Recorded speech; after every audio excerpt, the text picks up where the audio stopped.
For 24/7 soul edifying content, this is Kristocentric Station. Playing at Kristocentric.com. Kristocentric Station, the Kingdom Promoter.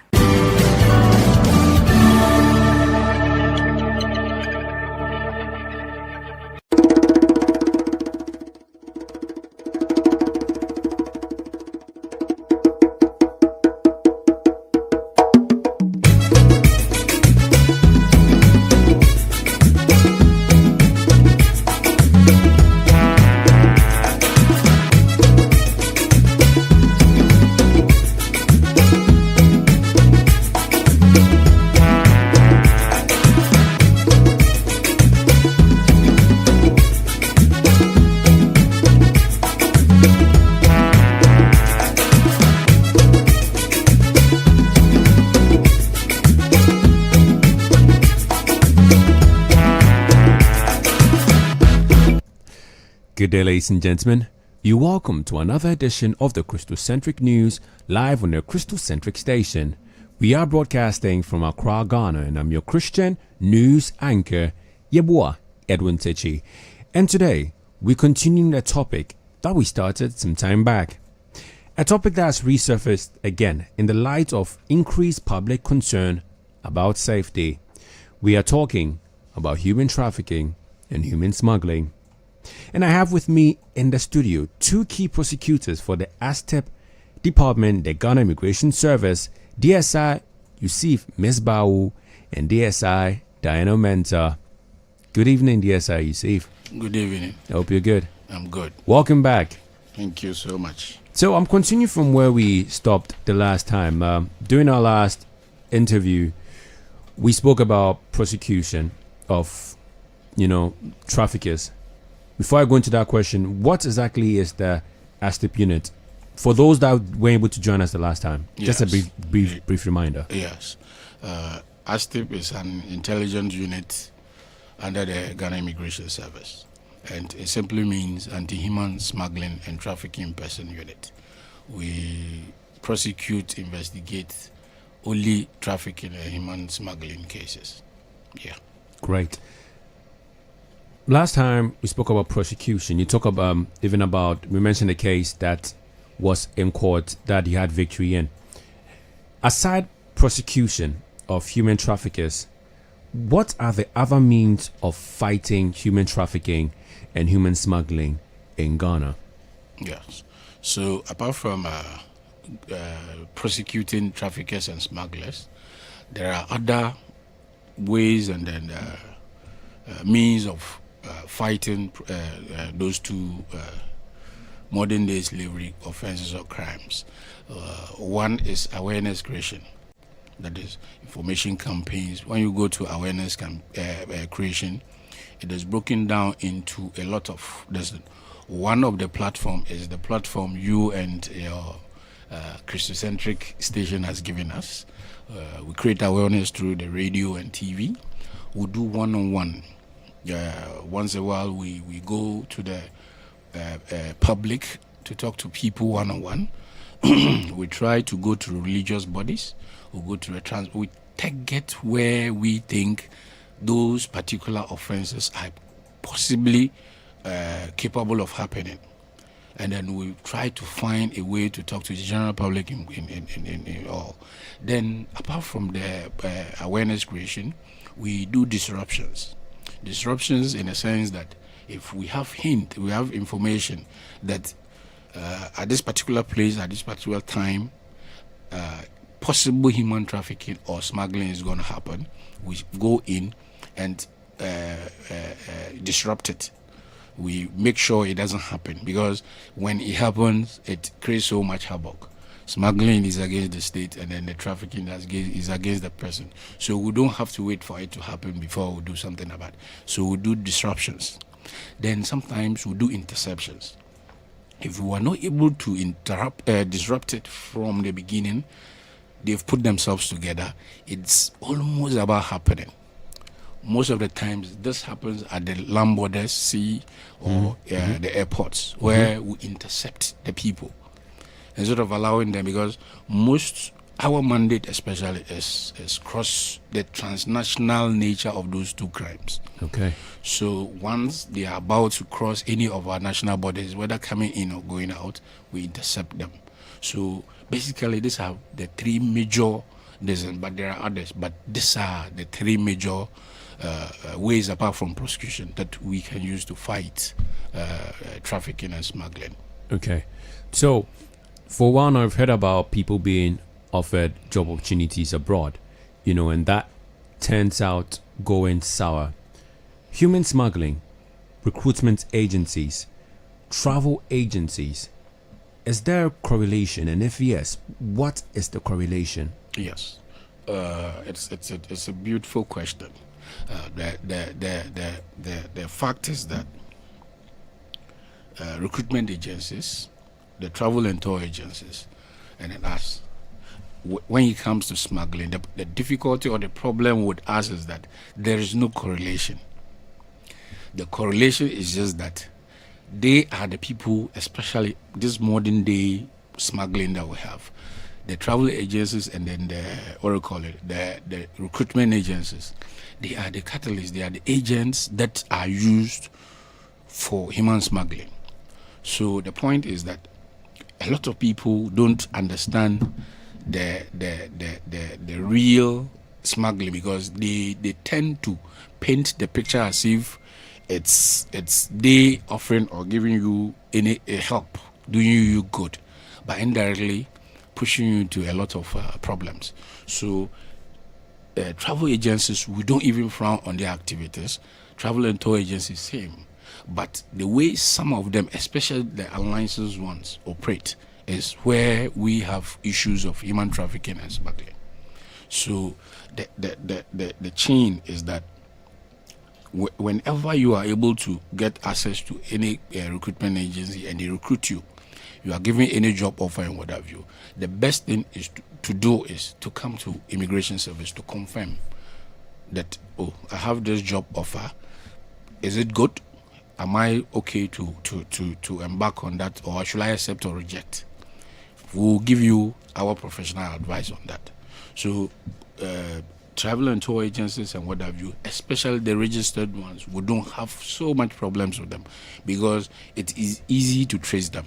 It's easy to go for them if there are cases of trafficking or smuggling. But the unlicensed ones are our problem now. So travel and tour agencies, recruitment agencies, there is that particular problem, because when it comes to smuggling, there is so much consent. The fellow sees an advertisement, for instance, goes for it. So it means that he has consented, even goes to agree on paying monies for whatever it is. But when it is not done properly, at the end of the day, you face problems, especially one, either before leaving or when you have left. So that is our issue. Talking about the recruitment agencies, from your experience and from the information you've been getting, how many of these jobs, you see them, house help in Qatar, maybe carpenter here or this, what portion of those are actually real? Yes. So what happens is that a lot of them are real, but it is the exploitative nature of them that is the problem. You see, there's carpentry, maid, security, private security, and then this kind of waitresses and attendants and what have you is real. But what happens is that because of the contracts and then the agreements they go in, they will go there, and then the agreements that have been done here, when they go there, it tends to be different, because you are told you are supposed to work. Actually, they orientate them. They tell them that, oh, if you are offered, let's say, a maid or a house help job, you are taken through what you are supposed to expect and what you are supposed to do over there. Once you get, so you know the number of hours you are going to do, what you are exactly going to do, and how much you are going to be paid. But once you get there, because of the arrangements the people have with our recruitment agencies here, that is where I had a problem with them. They will tell you, I have paid so much for you, so I have to recoup whatever I've paid. The same thing that happened to the victim. Yes. So that is where the problem is. So a lot of the times, almost all the job advertisement, a lot of them are real. But it's just that it is the exploitative nature of if you have happened to be recruited. That is where the problem is. So in the instance where the individual has received a job and is now being exploited, what are the processes of getting rescued and repatriated when you are trafficked or smuggled? What process do you have to go through? Yes. So right now, that is the opportunity I've told you you've given us. So the best thing to do is that is why we always ask that when you get the job offer, please come to us for us to advise you appropriately. We don't frown on you going to do that job. So the first thing we will tell you to do is that before you leave, get immigration service contacts where you when you are stranded or something bad is happening to you, you can easily contact us to get the agency that is recruiting you from Ghana here, their contact details, whichever way you can contact them, get them. And all this contact information that you are going to pick from Ghana here, please don't save them on your phone, whether a smartphone or our so-called YAM phones. Find a way of discreetly keeping those numbers. Why shouldn't you save them on your Because if you save them on your phones, upon arrival, if the recruitment and the work processes are okay, the first thing they do over there is to take away your phones. If they don't take it away completely from you, they take it and then flash it. So you lose all contacts, all kind of whatever. You find it difficult making any contact. So, and we have this problem recurring and happening all the time. So, before you leave, even if it is juicy, even if it is your own family that is recruiting you and taking you there, please still take these precautions. Then when you get there, if you happen to fall victim of this trafficking we're talking about or smuggling, you can rely on those contacts and then contact us. Then if, let's say, sometimes maybe some are already there and they were not able to do this. So once you get there and this happens, they happen to flash your phone and what have you, try and make a complaint to the agency there. They will listen. Try and make a complaint. If you are complaining to only your employer or who you are working to alone, it might not work. They will be tossing you every day, today, tomorrow. After all, they are the people who are even abusing you. So why do they have to go back and go and report themselves? So try and make any available instances, including feigning sickness, so that you'll be taken to the office and then you make a formal complaint. Or if you have the opportunity, make a formal complaint to the police. Because a lot of the provinces or places that they will take you to, you might not know where even the nearest police station is. Yeah, true. So that you can go and make a complaint. So you take advantage of this particular petty or small issues. Because sometimes when you get there and you are overwhelmed with the exploitation, you might just lose it. You will lose it. You might not. So these are the information we are giving out to the public, that go. But when you go and this kind of thing, try and make this kind of take this kind of steps. Okay. Quickly, what are an individual's rights as a trafficked or smuggled person? What are the rights of an individual who finds himself in that situation? Yeah. So the rights are basic and simple. The basic fundamental rights that any other human being is supposed to enjoy, the fellow is entitled to them. But just because the fellow is smuggled or trafficked, we up it a little bit. That is providing shelter, providing the immediate medical assistance. Because a lot of the times, once you are exploited, look, even if physically you don't have any bruises or what have you, psychologically you are traumatized. You need somebody to help you, somebody to talk to you. So these are some of the basic rights that are that inure to them. And then the other way too is that if we are able to calm you down, shelter you, psychologically talk to you, bring you down, one of the basic rights too is that, are you ready to prosecute? It's your right. It's for you to decide, because sometimes we can't. You are going to be a prosecution witness, so it's for you to be ready to go through the prosecution. So normally we would sit you down, give you the pro and cons, let you know that we have a case because of A, B, C, D, and these are the evidence we can use to successfully prosecute. Are you ready? If the fellow is ready for it, then we But how many accept to be witnesses in prosecution cases? That is always the difficulty, because that is why we always we cases of trafficking and smuggling, we prefer it to be handled by we the professionals, because the individual need to be worked on. It's not to coerce the fellow to go against somebody. You let the fellow know the as I said, the pro and cons. Let the fellow understand that, okay, if you go prosecuting, these are the implications, and this is the reason why we want you to go as a witness. And before man and God, to answer your question directly, it's always difficult because of the trauma. You know, before somebody is trafficked, the trafficker has a lot of control over the fellow. Look, they go through a whole lot of inhumane stuff, to the extent that some of them even take them to juju, take them to even men of God. That far? Even men of God. In Nigeria and then in Ghana here, Kumasi, it happened. They brought Nigerian girls, took them to a man of God.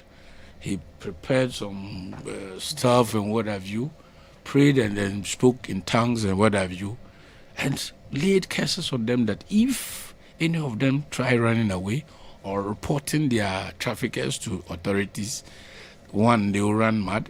Two, they will die under like unexplainable circumstances. Really, men of God? Yes. Yes. And as for the juju one, what they do is that they will take their pubic hair, they will take their blood samples, and then a lot of nails, a lot of things. So it's like, at the end of the day, when the fellow comes, we rescue the fellow. He comes to sit with you, and he remembers that the madam is still having the hair, the nails, the blood, and what have you all, and made her swear over some red something that is written. So you're scared of you death. See that the fellow is scared to go and speak against such a person. So that is the difficulty we have. Yes. Yesterday we heard of a special operation that was done by the Ghana Immigration Service at McCarthy Hill. Yes. Where the target was on foreign nationals who were forced into cybercrime, basically trafficked. Can you give us some brief us on that special operation that happened? Yes. I personally don't speak for the service, but for the fact that the premise for the operation or the background for the operation was to begin with human trafficking. And the trend is that this time around, you know, those days they used to bring, or even in Ghana here, the kingpins would organize boys, get laptops for them, tax them, give them models of way of getting clients, and then tax them to get clients. The more you get clients, you are giving some stipends or you're giving something. And basically, if you hit your target, you might even be freed so that you can be on your own. So now they've realized that that doesn't fetch them so much. They added something called QNet. I hope you know QNet. Yeah, QNet. QNet. So it means that come. When you come, before you can gain your freedom, bring two people. The two people who come will also bring two people. Two people to buy your freedom. So that's it. So they hold you to it and still force you to do that thing they call cyber fraud. So they are doing two things in one. They are doing QNet to milk some money from the victims and then forcing them again to do fraud. So we had intelligence, we had information, we worked on it and what have you. That led to the operation. So as we speak now, we are still profiling and working on them. And even a statement was sent out yesterday that investigations are still ongoing. At the right time, the Public Affairs Unit will brief the public on it. Yes. I thank you so much for briefing us on that, the special operation that happened. So I'll be coming to you, DSI Diana Mensah, based on what Dsi Yussif Misbawu has said. My first question to you. We've spoken about human smuggling, spoken about trafficking. Yeah. What are the major reasons that account for human trafficking and human smuggling? Okay. All right. Thank you very much.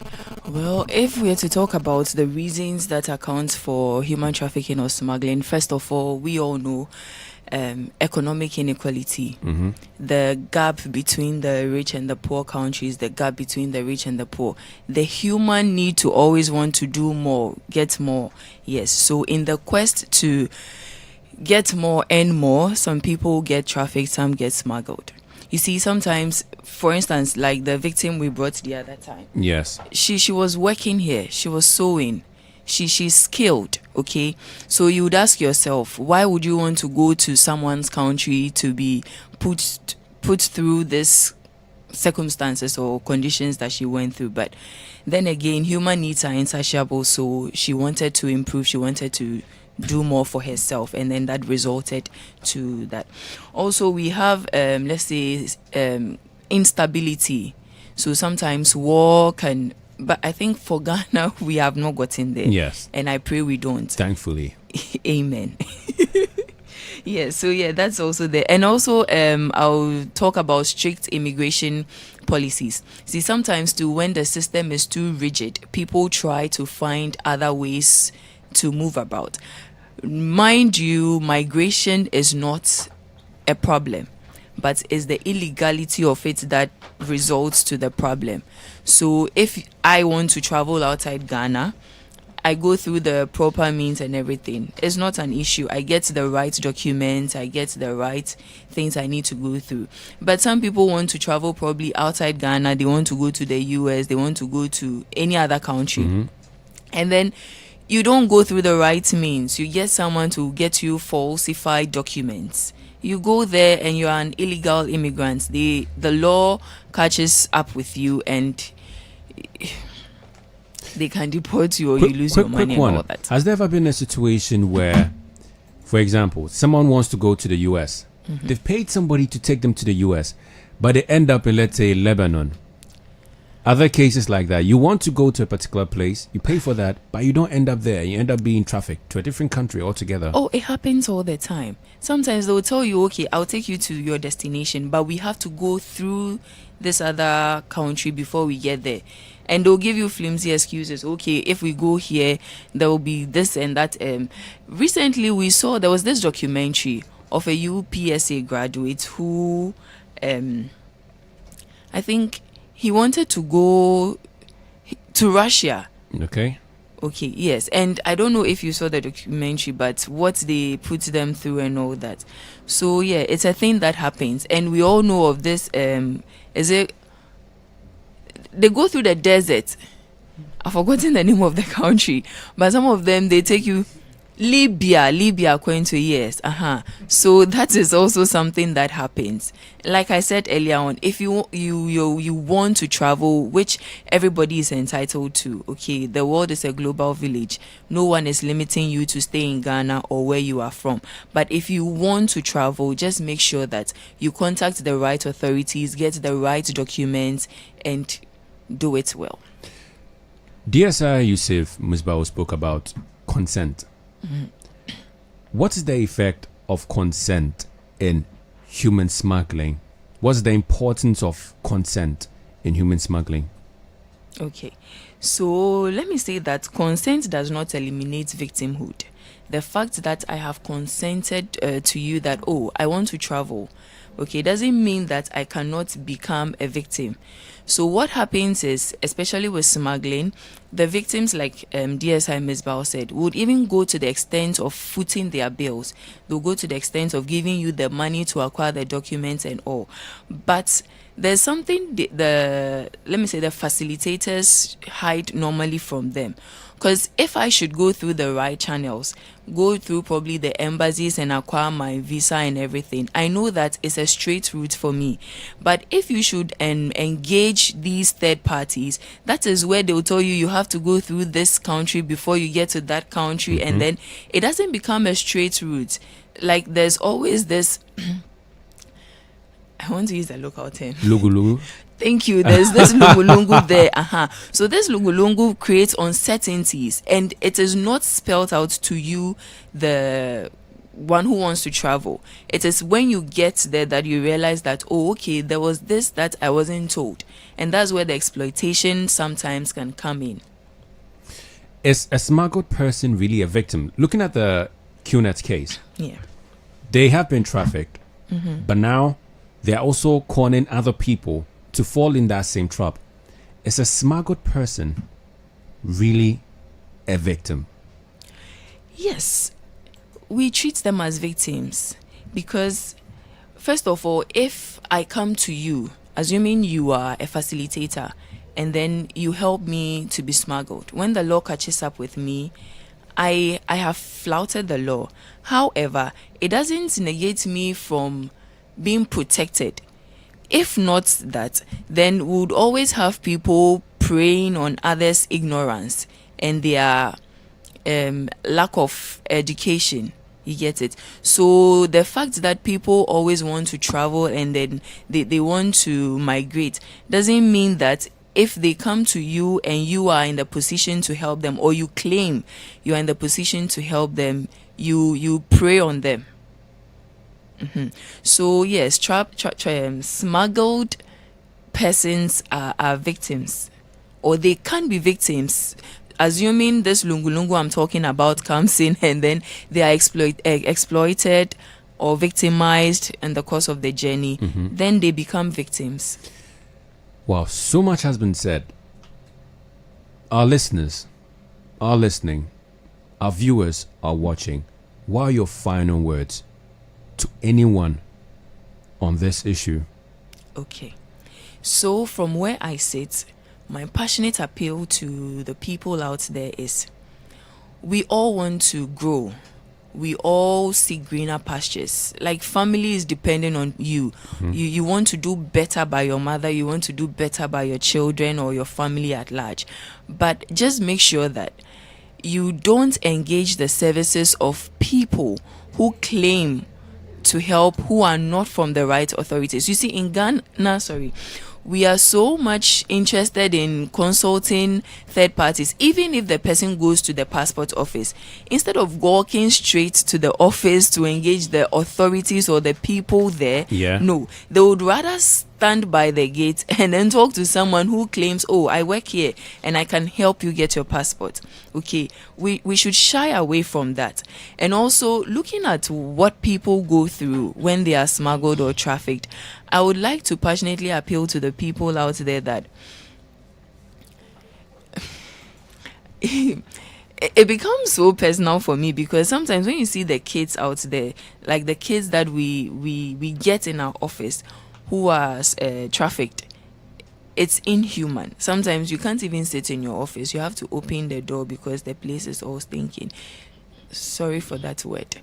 No, we understand. We understand. Yes. So what I'm saying to the people there is that we should be very cautious and just make sure that if you have the quest to migrate, just make sure you do it legally and not illegally.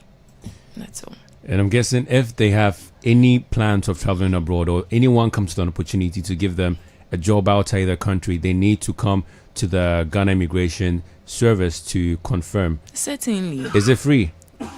Oh, yes. So they don't need to worry about any cost. They can just walk in and verify for their safety. For God and country, we are always there for them. So instead of you thinking of what you're going to be put through, just come. No one is going to arrest you. Okay. So you all heard it directly from DSI Diana Mensah. If you have any opportunity to travel abroad through any recruitment agency or through anyone that offers you something so lucrative, do not be afraid to walk to any Ghana Immigration Service office to verify to save your life, because you only live once and God has blessed you with this beautiful life.